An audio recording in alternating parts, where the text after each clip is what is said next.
The attentive student now, who has embraced, studied carefully the work of Tom Regan, might apply the work of Tom Regan. What fact regarding Harambe, the lowland mountain gorilla, is relevant right off the bat? What fact does the Tom Reganite deontological defender of animal rights want to know? Is the entity at concern a subject of a life? Thank you. Is the entity a subject of a life? What's the answer with regard to Harambe? Yes. The individual 17-year-old lowland mountain gorilla. Yes. The answer is yes. Okay. So how would Tom Regan, our deontologist, let's ask. Okay, let's put the question out there. Which? What am I doing? I don't want to do that. Which of the resource management ethics? You notice that's what we've been studying all term, right? Different moral philosophical frameworks for making resource management decisions. All right, I try to keep it practical.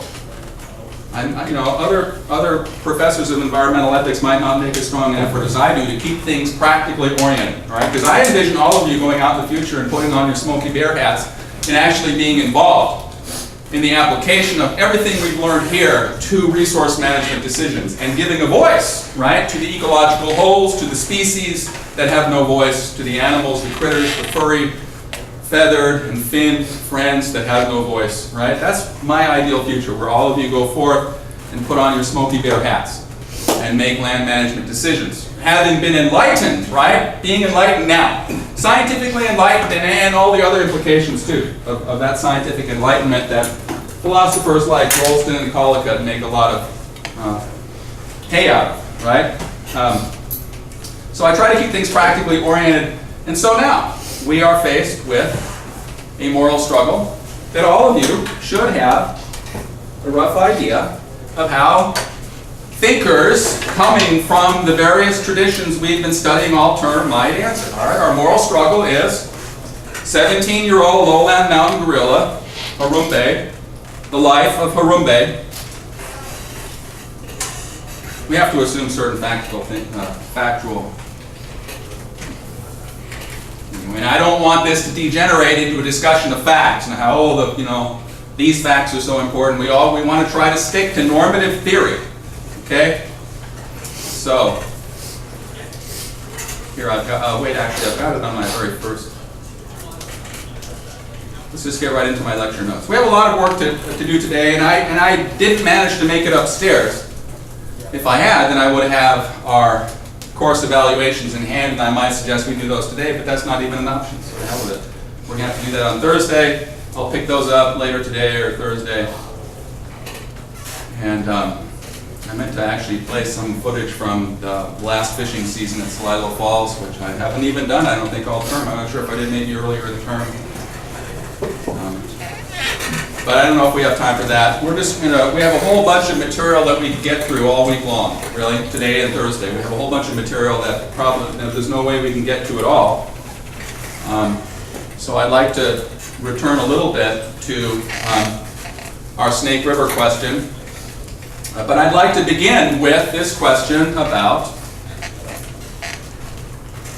I thought that I had, there it is, okay? Moral struggle, the life of a human child, 4-year-old boy, 4-year-old human animal, juvenile human animal, okay? Juvenile human animal, or the life of a 17-year-old lowland, I'm not sure if the term is lowland mountain gorilla, but I understand the lowland gorillas are even more critically endangered, and that would make sense to me because lowlands are more quickly and comprehensively exploited by humans, right? So the lowland game and animals tend to be exterminated before the humans make it up to the mountains, right? So the lowland gorillas are even more endangered, more critically endangered than the highland gorillas. So we know the outcome, right? And I don't want, like I said, I don't want this to get into a factual debate, all right? Because you can go do that somewhere else. But this is a philosophy class, and so we're going to stick with normative theory, all right? So first off the bat, what would Tom Regan, how would Tom Regan approach this moral struggle? What do you think? Well, let's back up. Which, if any, all right? Who wants to be bold and throw out an answer right off the bat? Can you identify any? Those attentive students who are familiar with all the resource management traditions we've looked at, which might be candidates to defend this fairly, culturally, in our culture right now, this would probably be characterized as a fairly radical view, right? A fairly radical, not only humans are important, at least we can say that, right? This is the radical view. And again, we're not going to descend into a dispute about facts, what actually happened empirically, all right? But this is the radical view approximating a certain set of facts, right? Involving risk. This would be, right, the guideline that perhaps a radical environmentalist or a radical deontological defender of non-human animal rights might try. This might be the thesis that such a thinker might present and try to defend, right? Even if Harambe's actions posed a significant risk, and I'm not assuming that they are and actually happen, right? We're not going to descend into that kind of stuff, all right? But even if Harambe's actions posed a significant risk of severe injury or death to the little boy, Harambe should not have been killed, right? And okay, so just real quickly, what would be the important fact for a species preservationist, for a holist? All right, I should have just made. What would be an important fact for a holist? All right, we know what the important fact is for the deontological individualist, right? What would be the important fact for a deontological holist like Rolston? I think because he's part of an endangered species. Exactly. Okay.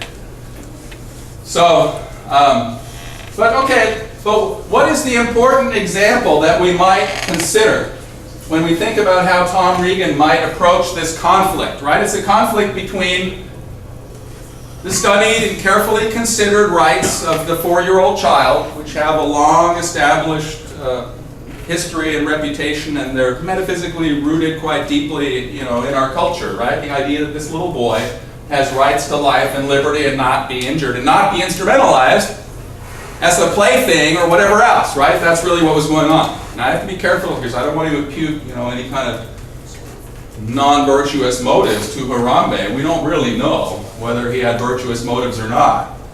They had to do guesswork, and then they had to make a decision really quickly, right? That team. But anyway, Tom Regan would probably, it seems to me, he would want to know whether or not the alternative to euthanizing Harambe involved an instrumentalization of another animal who was the subject of a life, right? And so far it's interesting, I realize, okay, well that instrumentalization could be taking place at the hands of a non-human animal too, right? Right? That's what we're worried about, right? That's what the freaking out, clutch the pearls, mommy and daddy, save the poor little boy, kill the chimp, it's a no-brainer, right? Kill the damn animal, the beast, the horrible beast, he's hurting, right? He's going to hurt and kill this poor little boy, right? We need to kill him immediately, right? Part of what they're saying is that, I kind of lost my train of thought there, but for Tom Regan, it seems to me, the question is going to be whether or not the alternative to killing the gorilla involved any kind of instrumentalization. And arguably, the animal rights advocate could recognize that yes, it would, right? It wouldn't involve, right? I mean, you could say the parents were dumb and the child was dumb, but he's only 4, so you can't blame him. But the parents were dumb to let him get out of hand like that and crawl under there, right? And so what do we do then, right? Do we let nature take its, right? What is nature? It's a zoo, though, so you can't do that either, right? So it's a legitimate concern that the little boy is going to be instrumentalized by Harambe, right? And that's the concern that we have, right? Not that leaving the boy in that cage, letting the gorilla do whatever he's going to do is going to mean we're that's right, that's not the issue, right? The issue is Harambe going to instrumentalize that boy by treating him as just a plaything and not realizing that he's fragile, right? Dragging him around by his neck and accidentally, killing him, because they're very strong, right? And they don't realize how strong they are, and they don't realize how fragile the little boy is, right? So, anyway, but by treating the little boy as a plaything, he could fully instrumentalize by killing the child, right? Reducing him completely. So, anyway, is there a defense of this normative claim from anywhere? Where would the most likely defense come from? What part of our axiology chart do you think? Well, we've already pretty much identified, right? There are going to be species preservationist concerns which come from where? The holistic. 10 or 11 o'clock, right? And then there are going to be animal rights individualistic, more than anthropocentric individualist concerns, and those come from, right, the Tom Regan. So roughly 5 o'clock down here, and then roughly 11 o'clock up here, right? What about the neo-Humean? What about the 10 o'clock holist? Bingo, apply the second order principles. And what do we come up with? Have we read any radical environmentalists? If the radical environmentalist is defined as that crazy crackpot philosopher who spent too long with his head in the clouds and actually defends the claim that we ought to let Harambe do whatever he's going to do, and if that involves severe injury or death to the child, then so be it, right?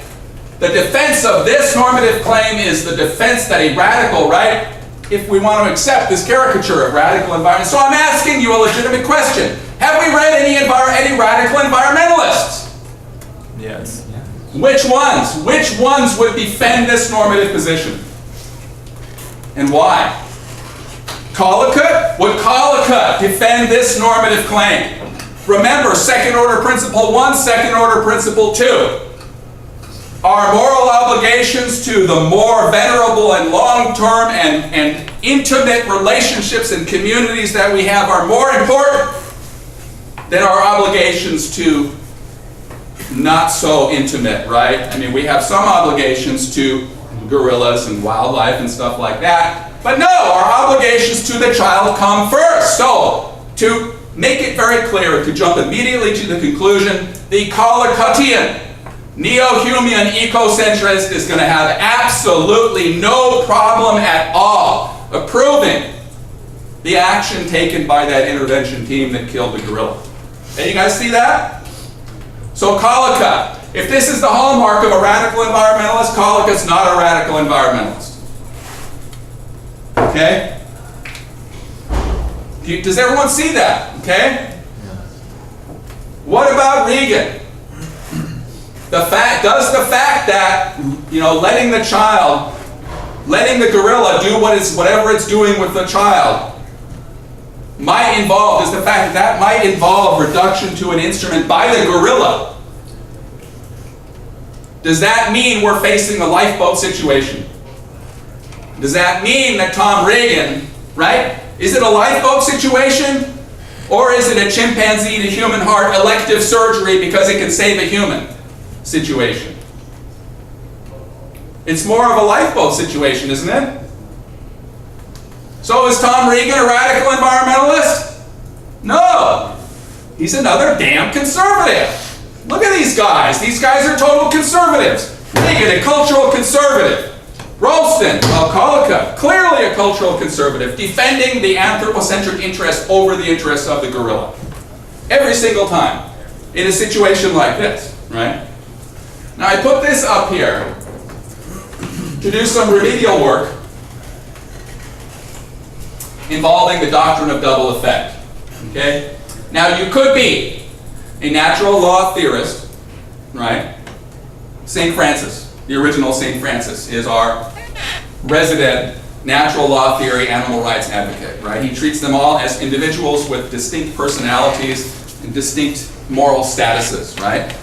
Every animal, even the worms, right? I mean, he'd go even deeper, much deeper than Regan, the neo-Kantian, right? So someone like St. Francis, right? The original St. Francis would be a good example of a natural law theorist who applies natural law principles to considerations about our obligations to individual beings, right? Even worms. Worms probably aren't even sentient. Who saves worms when they're on a sidewalk and the sidewalk's dry and you know that worm's just not going to make it? I do that. Isn't that silly? One time though, I thought I was saving a worm and I thought, okay, there's a nice moist patch of compost or something that PSU had pushed over there, right? Okay, that worm's going to really like it over there. But as I got close and just as I was releasing the worm, I noticed 2 or 3 robins were hopping around there looking for food right there. So anyway, rather than saving, which was my goal, right, save the life of this poor hapless worm, Save the bird. I gave some food to the birds. So.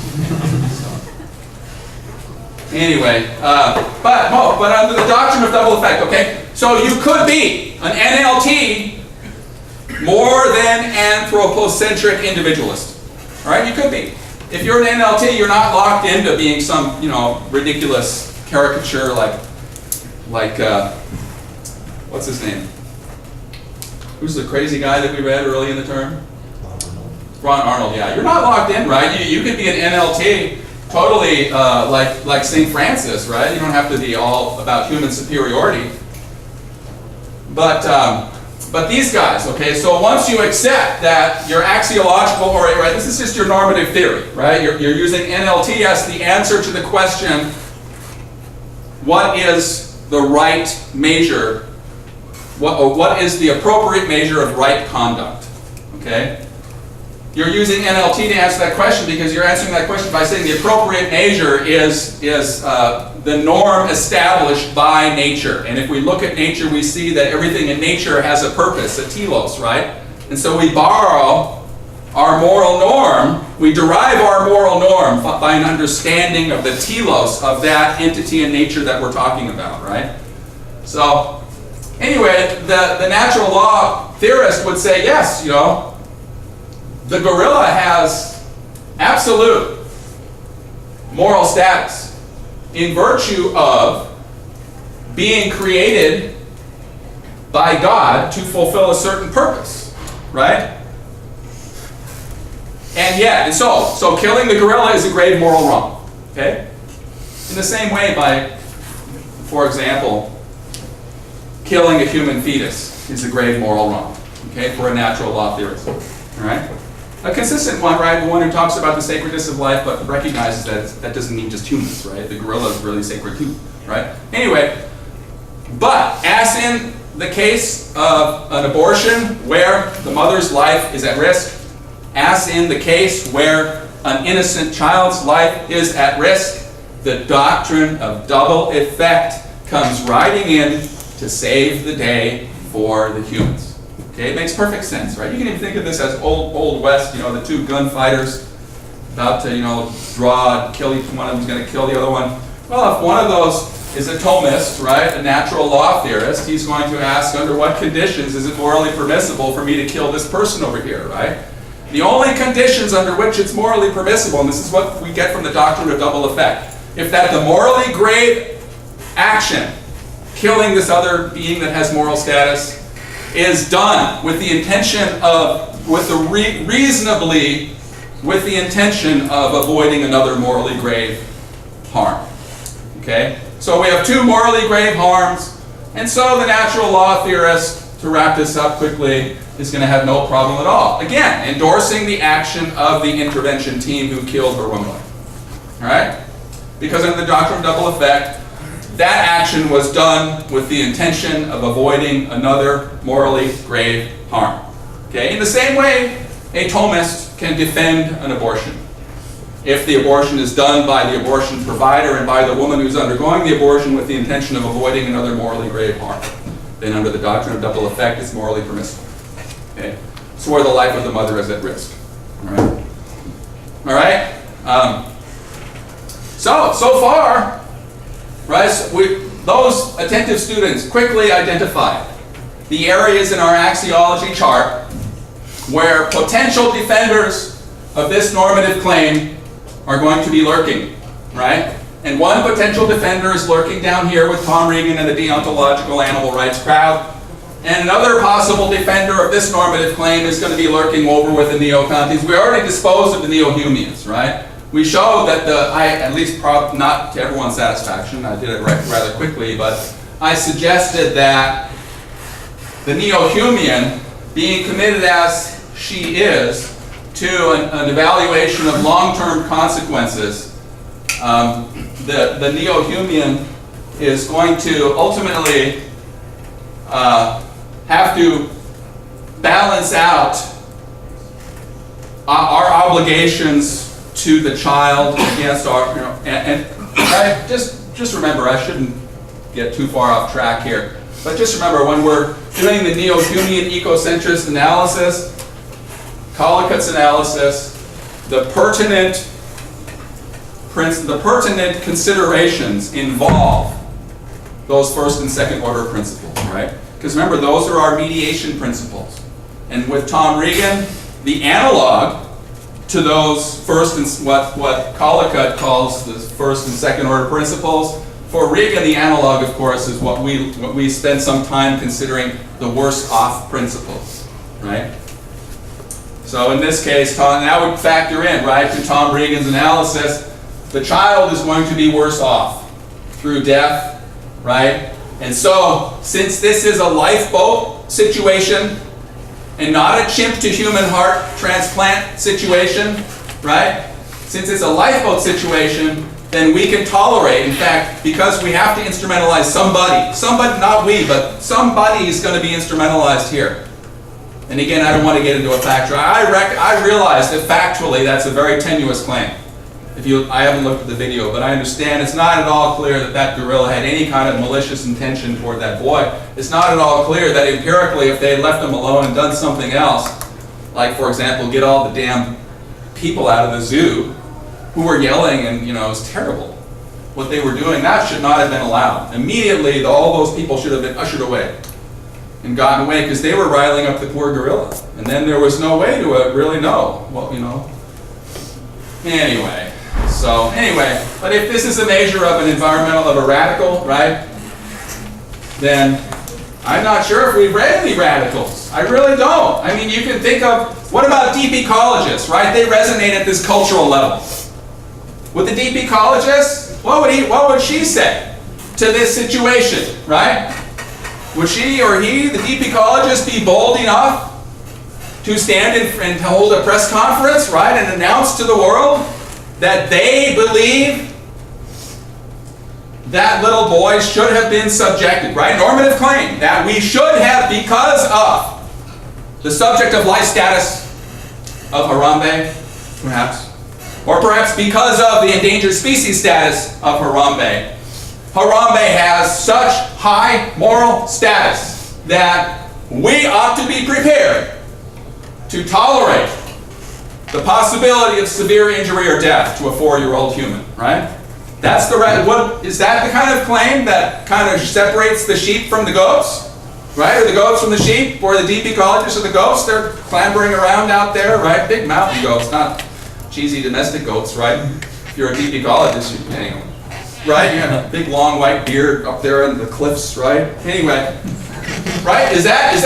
Right? Is that the test? The deep ecologist is willing to stand in front of a bank of cameras and microphones and announce to the world that they believe we should tolerate severe risk or injury to a 4-year-old boy because of the special status of that gorilla. Yes? Wouldn't it be a toss-up perfectly because they give equal status to all organisms? Almost impossible. Yeah. But don't they also say that you should not, it is like reprehensible to instrumentalize, thank you.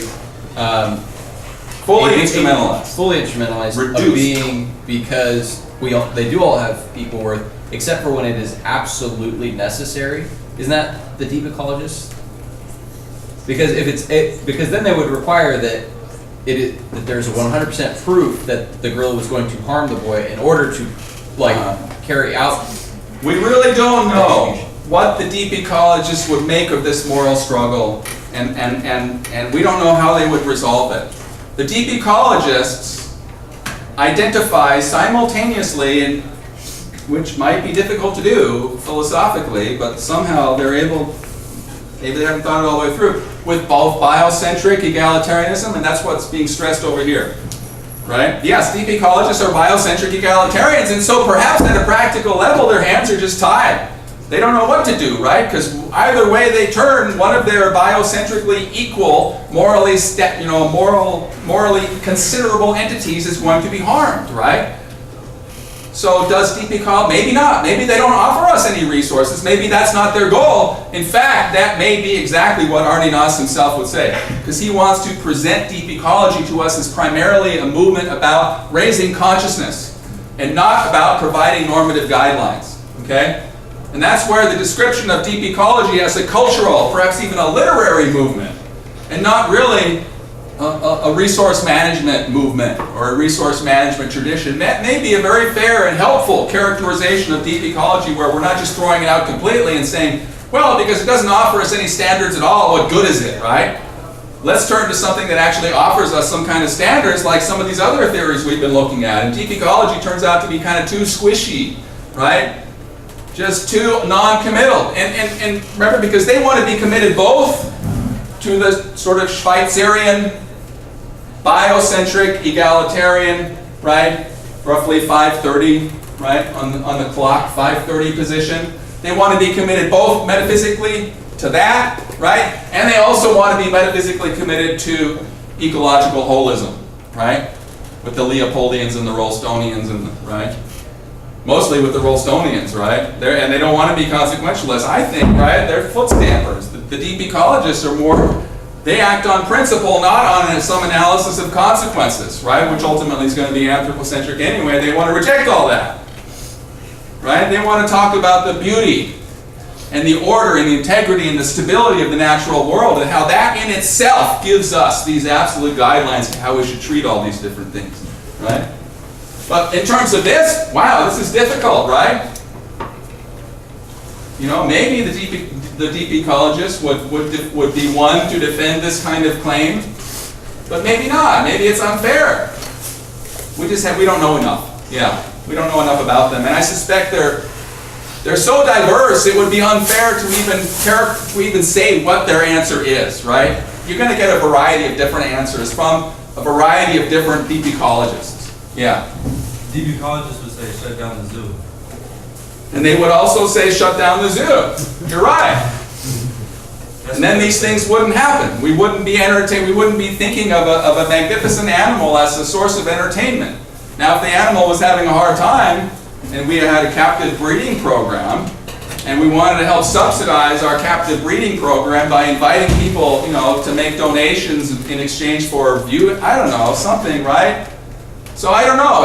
These are very complicated questions, right? About zoos, and you know, if these species are going to go extinct in the wild, and the only institution that's keeping that genetic lineage alive is a zoo, then that kind of changes, right? That changes the moral calculus a little bit.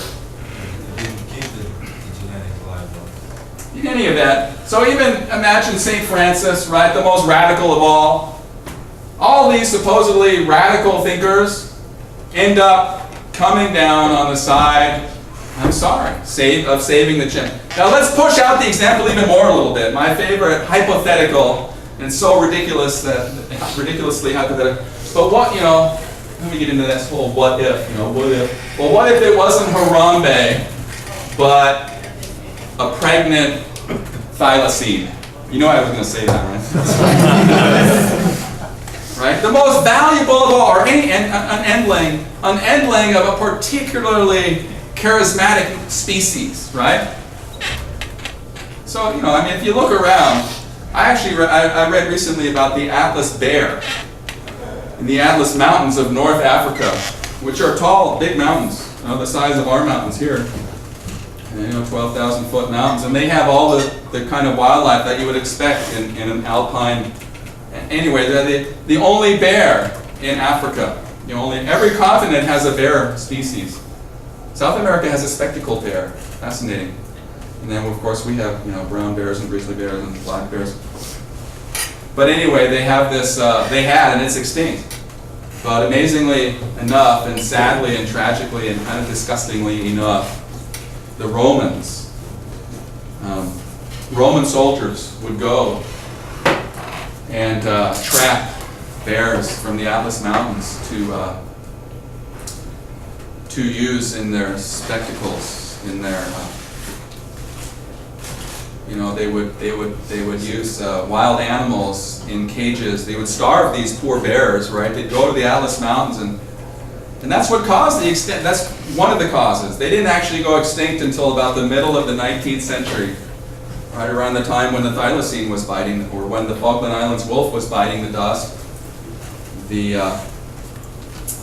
Atlas bears were biting the dust, but the roots of that go back several hundred years, or 1,000 years previous to the Roman Empire, or I guess 1,500 years. They took so many bears out of the Atlas Mountains that the species just never recovered, and they just kind of barely hung on until hunting and you know, technology and new developments finally drove them into extinction at around 1860 or so. But anyway, these very charismatic, right? And imagine a pregnant one, right? A pregnant, you know, we think they're gone, right? We think that's it, we're sad, right? And then all of a sudden, a pregnant thylacine comes stumbling out of the wilderness, right? Or a pregnant Atlas bear comes stumbling out of some remote corner of the Atlas Mountains. And now we're faced with, and starts attacking, right? Starts attacking the poor little boy. So what now, right?